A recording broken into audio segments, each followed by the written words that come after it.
कहानी खुश्क जमीन का दफन शुदा साया। खुश्क साली ने जैसे गांव उखड़नपुर की रूह चूस ली थी। कई हफ्तों से बारिश न होने के बाइस जमीन ऐसी फट चुकी थी जैसे किसी ने इसे अंदर से पकड़कर दो हिस्सों में फाड़ने की कोशिश की हो। दरारें गहरी, काली और किसी अजीब खामोशी में डूबी हुई थी, और उन्हीं दरारों में से वो साया पहली बार देखा गया था जिसकी हकीकत को समझने की कोशिश करने वाले आ तो पागल हो जाते थे, अचानक खामोश हो जाते थे हमेशा के लिए। गांव के लोग पहले पहल इसे कोई चिराग की रोशनी का खेल समझते रहे, मगर रात जैसे बढ़ती साया वैसा नहीं रहता था। वो लंबा होता, फैलता, खाली दरारों से निकलकर खेतों के किनारे तक आ जाता था। इसका रंग काला नहीं बल्कि ऐसा था जैसे किसी ने हजारों साल पुरानी राख को पेश कर धुएं में बदल दिया, और उसके अंदर कभी कभी आंखों जैसी दो चमक दिखाई देती थी, लेकिन जब कोई करीब जाता तो वो चमक गायब हो जाती, जैसे वो साया जानता हो कि कब दिखना है और कब छप जाना है।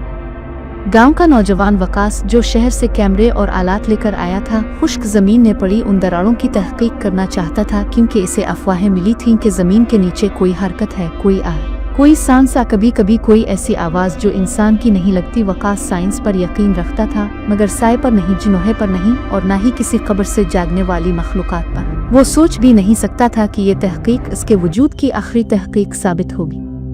पहली रात जब वो दरारों के पास पहुंचा तो हवा में अजीब सी बाफ थी।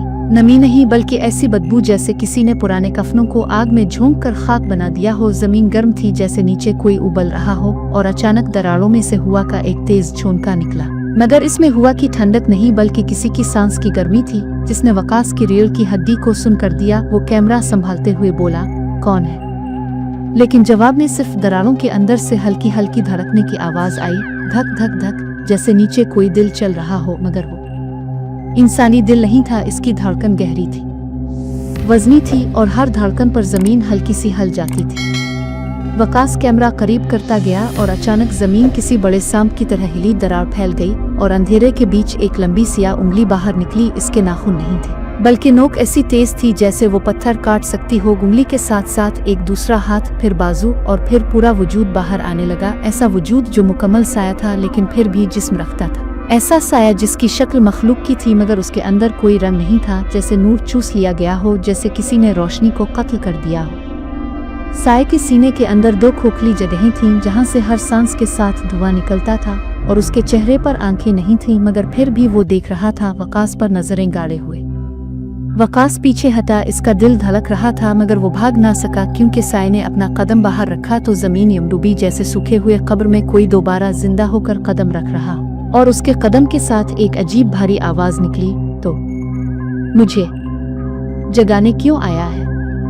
आवाज इंसानी नहीं थी बल्कि राख में लिपटी हुई, खुश्क, मुर्दा और गहरी, जैसे किसी ने सदियों से रोते रोते अपनी आवाज खोकर दोबारा पाई।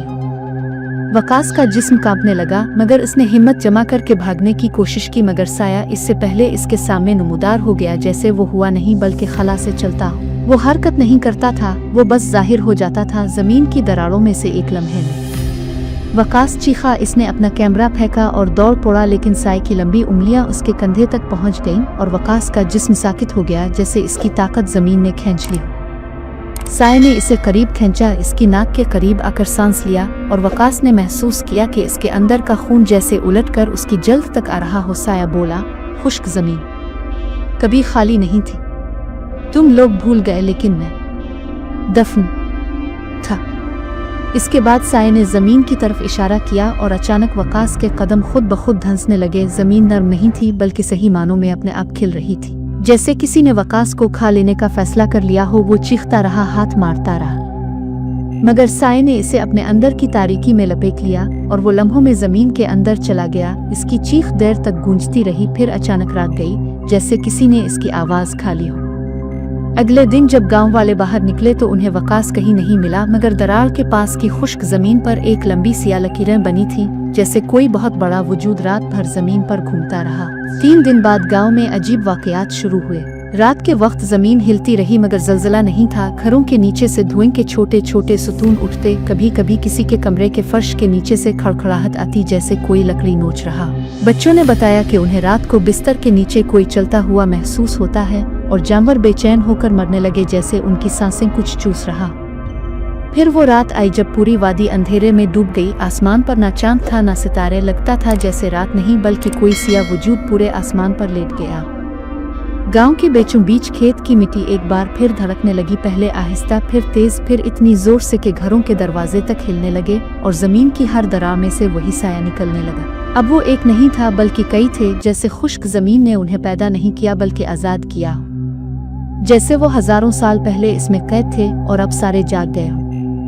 वो दीवारों पर चलते, घरों की छतों पर रेंगते इंसानों के साए के साथ जड़कर उनके अंदर उतरने की कोशिश करते और उनकी खौफनाक सरगोशियां पूरी रात गूंजती रहें। खुश्क जमीन कभी खाली नहीं होती। तुमने हमें जगा दिया, अब हम सब जिंदा हैं। गाँव वाले कुरान पढ़ते, चिराग जलाते, मगर साए चिराग की रोशनी में गायब नहीं होते थे बल्कि लंबे होकर रोशनी को निगल लेते थे, जैसे रोशनी उनकी ग़िज़ा हो।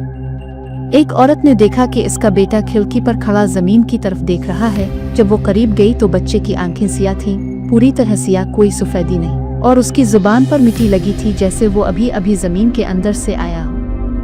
वो बोल रहा था लेकिन इसकी आवाज बच्चे की नहीं थी। वो तुम्हें बुला रहा है। फिर अचानक खिड़की के नीचे जमीन फटी, एक बड़ा साया बाहर निकला और बच्चा इसके हाथों में खो गया, बगैर चीख के, बगैर आवाज के, जैसे इसकी आवाज पहले ही खा ली गई हो। गांव वालों में भागम भाग मच गई। कोई मस्जिद की तरफ भागा, कोई जंगल की तरफ, और कुछ लोग अंधेरे में ही गिर पड़े। उनके साए उनसे अलग होकर दीवारों पर रेंगते रहे, कभी हंसते, कभी चीखते, कभी रोने की आवाजें निकालते, जैसे जिंदा और मुर्दा दोनों आवाजें उनमें कैद थीं। आखिरकार मौलवी साहिब सबको मस्जिद में जमा करने में कामयाब हुए। दरवाजे बंद किए गए, चिराग रोशन किए गए और इज्तिमाई दुआ शुरू हुई, मगर बाहर से जमीन हिलने लगी, जैसे मस्जिद के नीचे कोई बहुत बड़ा वजूद हरकत कर रहा हो। फिर बाहर दरवाजे के नीचे से सियाह धुआं अंदर आने लगा और इस धुएं ने मस्जिद की रोशनी को खाना शुरू कर दिया। एक एक करके चिराग बुझने लगे। मौलवी साहिब ने चीखते हुए अजान देने की कोशिश की, मगर साए ने उनकी आवाज को हड़प कर लिया। उनकी अजान खोखली होकर रह गई, जैसे हुआ ने नहीं बल्कि साए ने उनकी आवाज चूस ली हो। फिर अचानक पूरी मस्जिद लरज उठी, सारी रोशनी बुझ गई और अंधेरे में गांव वालों ने पहली बार साए का असल चेहरा देखा। एक चेहरा नहीं बल्कि कई चेहरे, जैसे मिट्टी के नीचे जितनी भी रूहें मरी थीं वो सब इसके अंदर कैद थीं, चीखती, रोती, हंसती और पुकारती रूहें। और फिर वो साया सब के ऊपर झुका, इसकी आवाज गहरी थी, खुश्क जमीन के नीचे।